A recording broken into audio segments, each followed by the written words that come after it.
Hi, I'm Chaplain Shay Schroder, and this is episode 5 of 5, concluding my series on the Jesus Agenda, part of my coursework for my doctoral program. Today, we're talking about the passion or suffering and resurrection of Jesus Christ.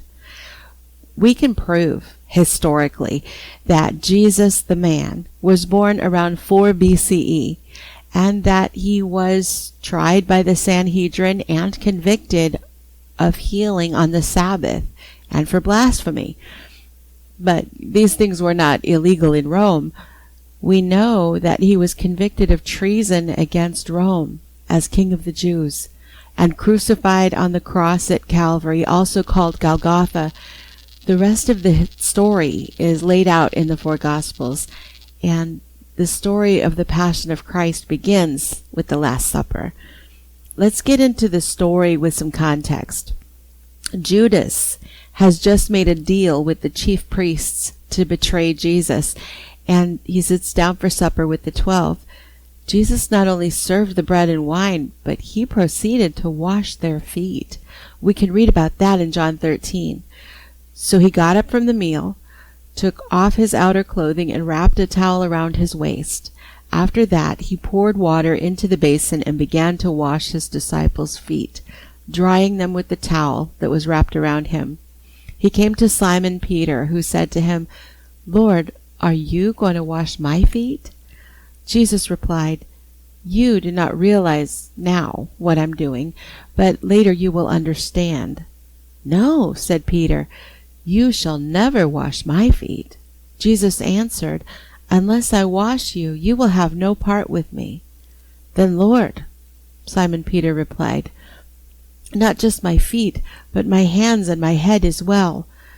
Jesus answered, "Those who have had a bath need only wash their feet. Their whole body is clean, and you are clean, though not every one of you." For he knew who was going to betray him, and that was why he said not everyone was clean. When he had finished washing their feet, he put on his clothes and returned to his place. "Do you understand what I have done for you?" he asked them. "You call me teacher and Lord, and rightly so, for that is what I am. Now that I, your Lord and teacher, have washed your feet, you should also wash one another's feet. I have set you an example that you should do as I have done for you." Jesus set the example of how we are to love and serve one another. God incarnate, serving food and washing feet. Sometimes it is difficult to get off our high horses to serve one another.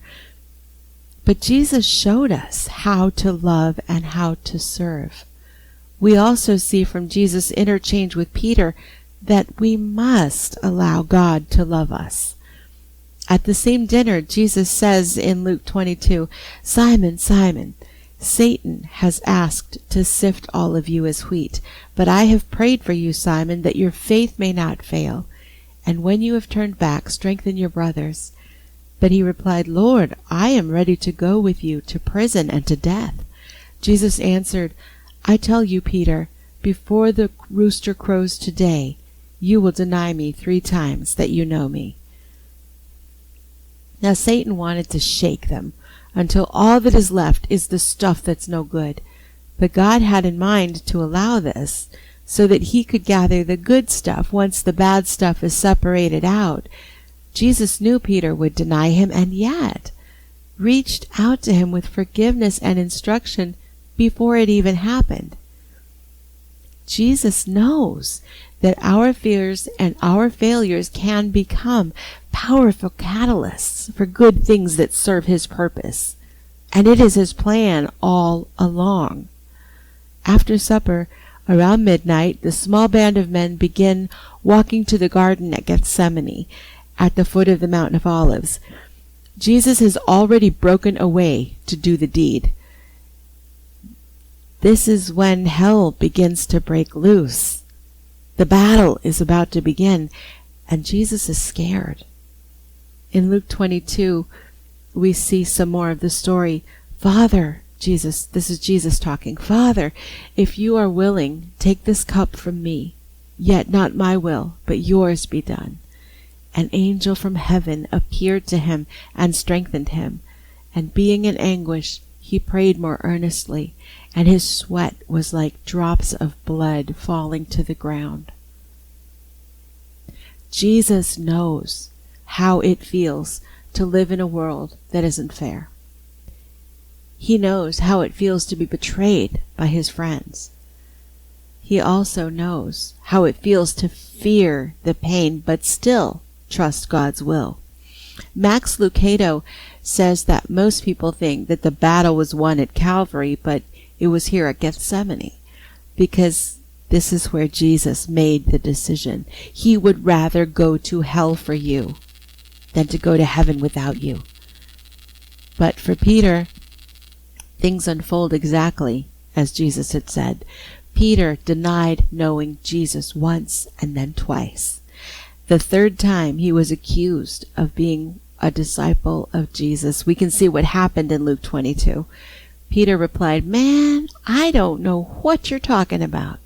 Just as he was speaking, the rooster crowed. The Lord turned and looked straight at Peter. Then Peter remembered the word the Lord had spoken to him. "Before the rooster crows today, you will disown me 3 times. And he went outside and wept bitterly. You see, not everyone who falls is a fraud or a failure. They may be going through a learning experience ordained by God for a greater purpose. Jesus had said to Peter, "When you have turned back, strengthen your brothers." He didn't say if you turn back. He said when you turn back, strengthen your brothers.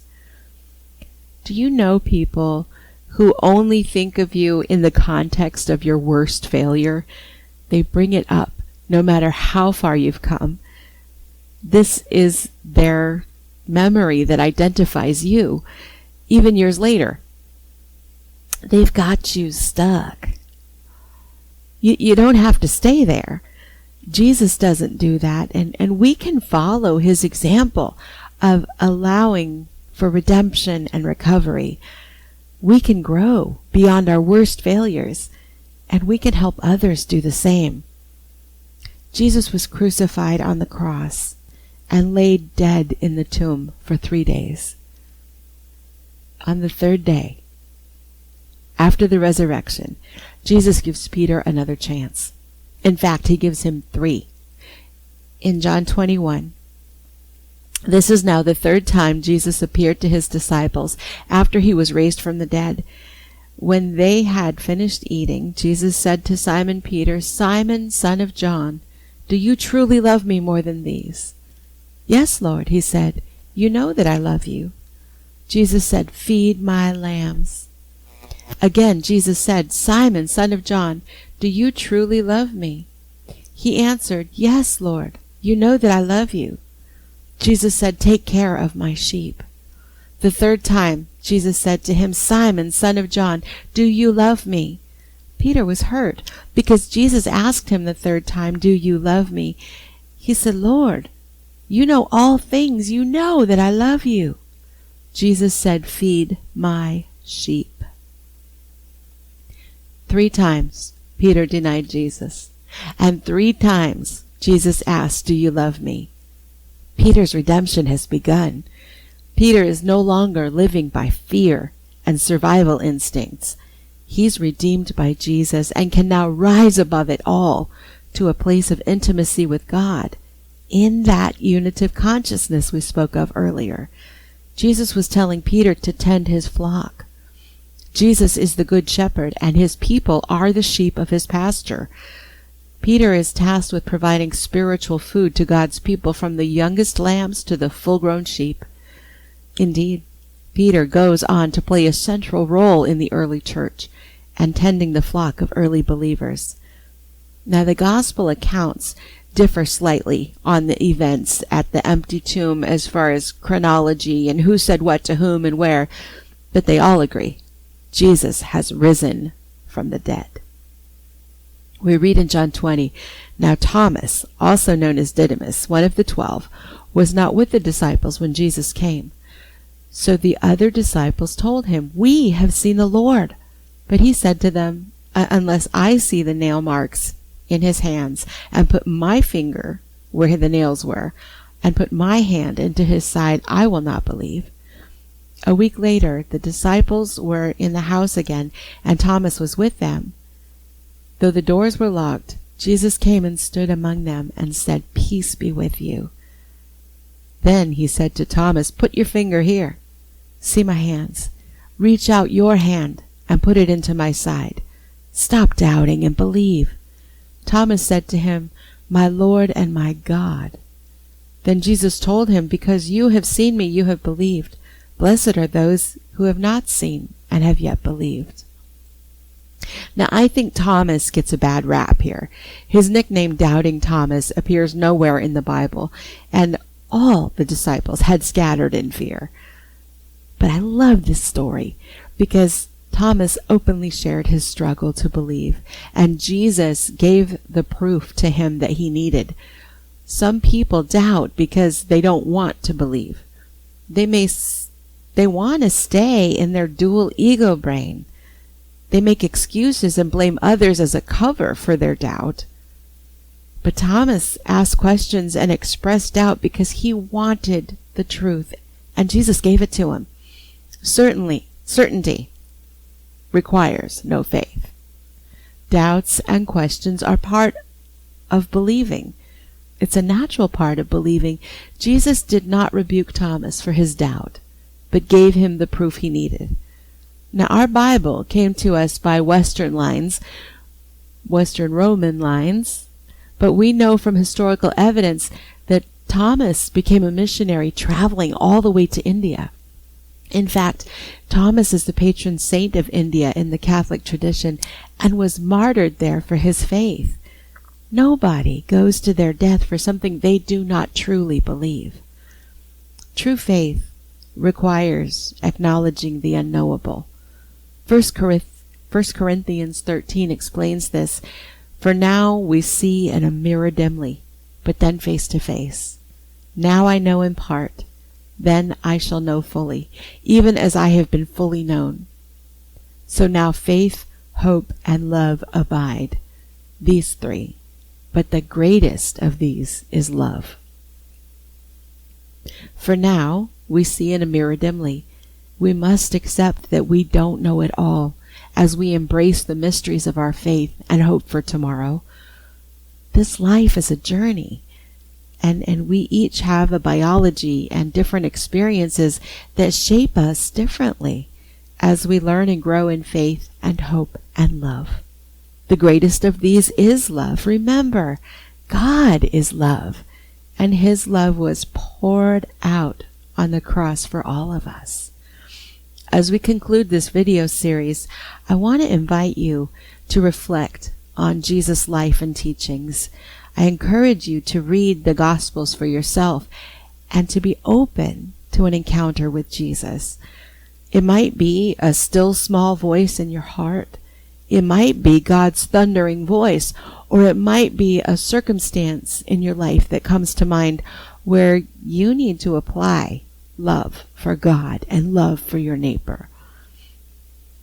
Jesus died so you and God could have an intimate friendship. All you have to do is to become willing to lay down your projections that cause you to categorize everyone into us versus them. Jesus already died over all that. And now you need to be willing to allow God to love you. Then you can love the Lord your God with all your heart, mind, soul, and strength, and your neighbor as yourself.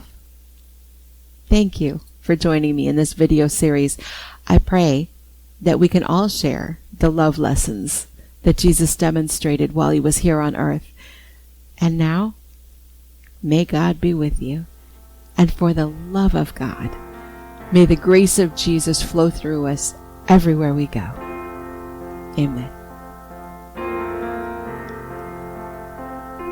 I love you, Lord, for your mercy never fails me.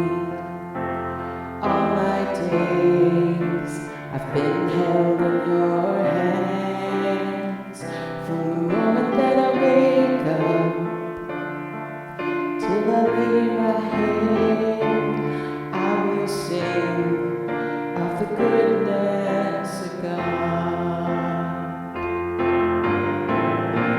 And all my life you have been faithful. And all my life you have been so, so good. With every breath that I am able, I will sing of the goodness of God.